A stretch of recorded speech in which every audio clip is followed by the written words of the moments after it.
YouTube? What the crap's going on? HeirofCarthage here, and this is actually a newly released, if I can speak, photo of the campaign map for the upcoming Hannibal at the Gates DLC for Rome 2. And I think it's pretty awesome. Gives you an idea of what the campaign map looks like, and I just wanted to run through that with you real quick before I make what I think is going to be kind of a fun announcement. Hopefully, y'all are excited about it. So stay tuned for the announcement because, like I said, I think it's something you'll be interested in.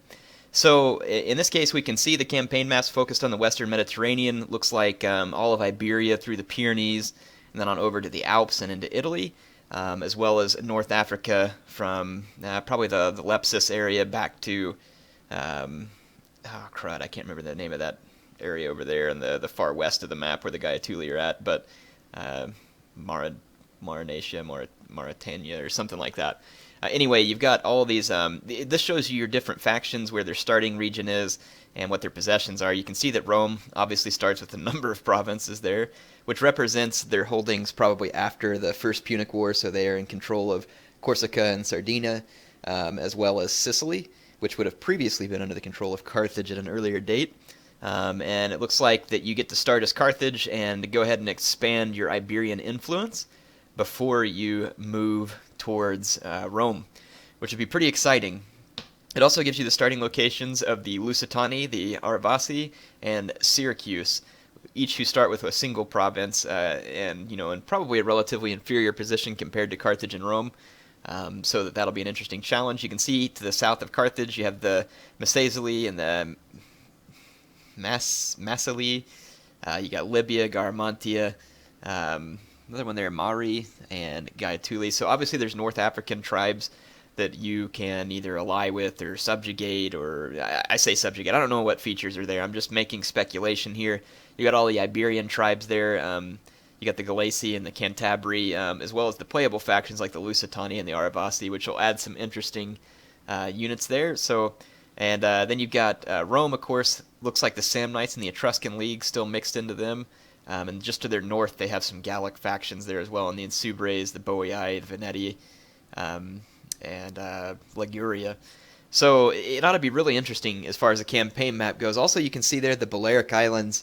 Looks like one of them is under the control of Carthage. I don't know if it's because that's where the settlement at that the other two aren't marked, or if it is if there's settlements there that you can take over as well. That'll be interesting to see.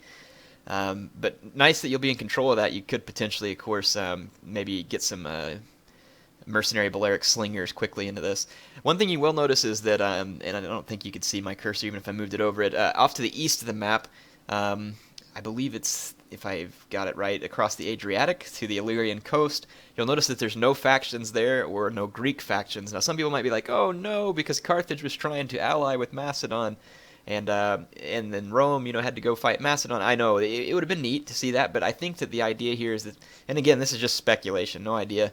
I'm guessing they wanted to keep it focused between Rome and Carthage and not add those other factions, and I'm guessing that that's the reason. I don't know if those folks will play in somehow. It doesn't mean that they won't play in. Maybe there's somehow that they do. I don't know.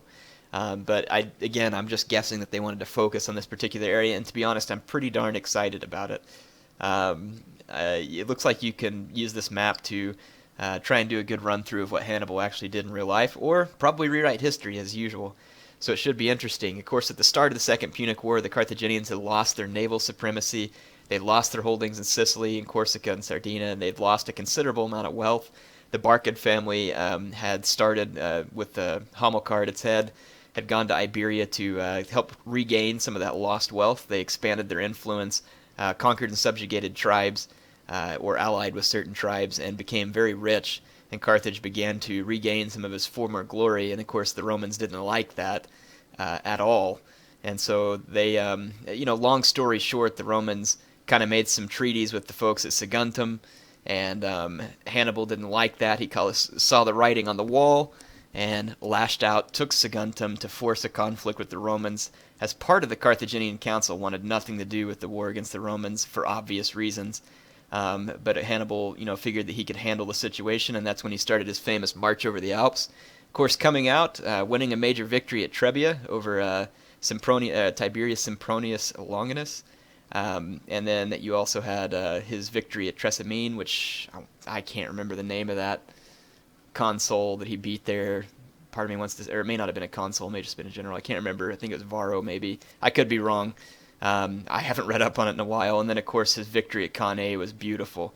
Just absolutely beautiful. Still to this day, one of the most impressive military victories ever recorded. And it's pretty exciting that that's going to get added in. And then, of course, after the victory at Cannae, the Romans finally employed the Fabian strategy, and Hannibal was not able to gain any ground, but the Romans weren't really able to either. And it was after a decade still that Scipio Africanus had finally made some headway in Iberia and then made an invasion into North Africa, forcing Hannibal to be recalled. They tried to strike a peace treaty, of which the terms couldn't be agreed upon because Rome demanded some pretty severe terms, obviously. And it's funny because a lot of people like to pit Scipio and Hannibal against each other, which is definitely true. They were adversaries in that sense. But Scipio had a great respect for Hannibal, and I believe Hannibal had a respect for Scipio as well. In fact, in my mind, I see Scipio as having been someone who was schooled by Hannibal's tactics to the point where he could become a formidable adversary, because I highly doubt that he would have been able to stand against Hannibal early in the campaign. Again, just speculation on my part, but fun to talk about. Anyway, that's the campaign map. I'm extremely excited, and you're like, Air, you had an announcement. I do have an announcement, and that announcement is that I will be, and I'm going to cut over into Rome to, wrong, or actually, yeah, we'll go here, sorry. So you might be like, Air, it's not Air's Weekend Warriors, what's this up for? Well, it's a screenshot, right? I took this screenshot from the game and captured this hilarious little moment in the game, where this cataphract is obviously scaring the crap out of this this light cavalryman, and it looks like, literally scaring the crap out of him, covered in blood. Just kind of capture this hilarious moment. And what my announcement is so I'm so dang excited about the Caesar and Gaul DLC, because it's something that I've wanted out of Total War for so long, to have a specific Hannibal campaign, that I decided to share that excitement with you all, my viewers, or even if you're not a viewer and you want to join in and become a viewer, or maybe if you just want to watch the one time, that's fine. I'm not forcing anything. I'm giving you all the opportunity to win a Hannibal at the Gates DLC. I'm going to be giving away 10 of them over Steam. So if you haven't already pre-ordered it and you want to take a chance at winning it, by all means, join in. So here is what I'm going to be doing. Again, I'm going to be giving away 10 of these. And the way that's going to work is through a screenshot submission. So take your favorite screenshot from Rome 2. Try and take an epic screenshot, or a screenshot that you think is funny or tells a good story or captures an amazing moment, or just captures something you love about Rome 2. Save that screenshot. You can take screenshots in Steam. Just go set the hotkey. I think mine's set to F12. You can check yours. Go get that screenshot out of your file. Attach it to an email and send it to me at airtotalwar@gmail.com. airtotalwar@gmail.com. I will put the address in the description of the video, as well as a link to the map, so that you all can see that. And now we'll actually cut over into the game just so I can come in here, and I can't wait to have this screen show Cannae and Zama. That's going to be exciting. But in any case, yes, so take your epic screenshot, send it to me in an email, give me a brief description of why you took that screenshot or what it's capturing. And if I choose your screenshot out of those, and again, I'm going to have to choose a top 10, which hopefully I get a lot of submissions. I'm looking for a lot of submissions. And if I choose your screenshot, I'm going to give you a copy of the Hannibal at the Gates DLC, courtesy of Air, just due to my excitement about this game. So it'll be my way to hopefully give a little bit back to you all and help you be excited about this too, and just in general spread some of my enthusiasm about Rome 2. I know some of you all don't like Rome 2, or at least some of the viewers have expressed some discontent with it. That's fine. I'm not here to tell you to change your mind. This is a game I love. I just love the game, and I'm excited about it. And despite little things that we've all liked to see changed or something like that, it's just, man, I can't get enough of this game, especially the campaign. I really like it. So I'm excited for Caesar and Gaul. Here I am, nuts to Caesar. I'm excited for Hannibal at the Gates. So if you want to win the DLC, go take you an epic Rome 2 screenshot, or a hilarious Rome 2 screenshot, or something that captures the moment. Put it in an email, send it to airtotalwar@gmail.com. Give me a brief description. Make sure you include your Steam username in that email. Very important that you include your Steam username. If you want to see exactly what I need in the email, I will put it in the description. Go look and have fun Enjoy it. And as a last bit of announcement, I'm going to take these screenshots, as many as I can at least, at the end of this. I'll announce the winners, and I'm also going to make a video slideshow out of the screenshots and hopefully set it to some Rome 2 music or some other kind of cool music, and I will post it on YouTube for your enjoyment. And then, of course, make sure to come back on the 27th. I will be getting you some Hannibal at the Gates DLC gameplay as quickly as I can. So if you want to come back and see it, make sure to come and check it out. I'm excited about it. I hope you all are excited. And again, going to give away 10 copies of Hannibal at the Gates.